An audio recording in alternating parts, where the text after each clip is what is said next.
Nem todo silêncio é paz. Às vezes, o que não se ouve grita por dentro. Essa é a história de um apartamento que nunca foi alugado. Até agora. Depois de anos morando com os pais, Daniel decidiu alugar seu primeiro apartamento.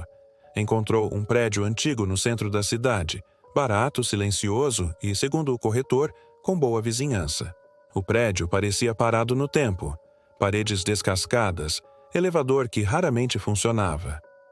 Daniel se instalou no apartamento 402 e percebeu que o 401, ao lado, estava fechado, com uma pesada porta de ferro trancada por 2 fechaduras. Na primeira semana, tudo correu bem, até ele conhecer Dona Alzira, uma vizinha do andar de cima. Moço, evite ficar perto daquela porta depois das 10, e se ouvir batidas, não abra. Daniel achou engraçado, mas começou a perceber algo estranho.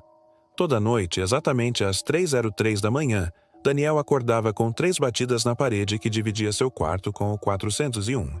Era como se alguém estivesse pedindo ajuda, ou tentando sair. Certo dia, cansado e curioso, encostou o ouvido na parede e ouviu sussurros.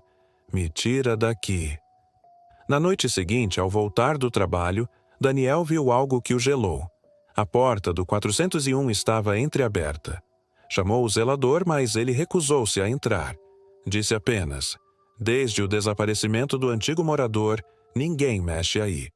Contra o bom senso, Daniel decidiu entrar com uma lanterna. Lá dentro, o ar era gelado.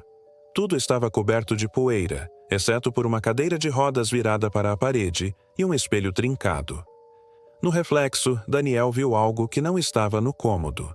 Um homem pálido, de costas, olhando fixamente para ele. No dia seguinte, Daniel não foi trabalhar, nem atendeu ligações.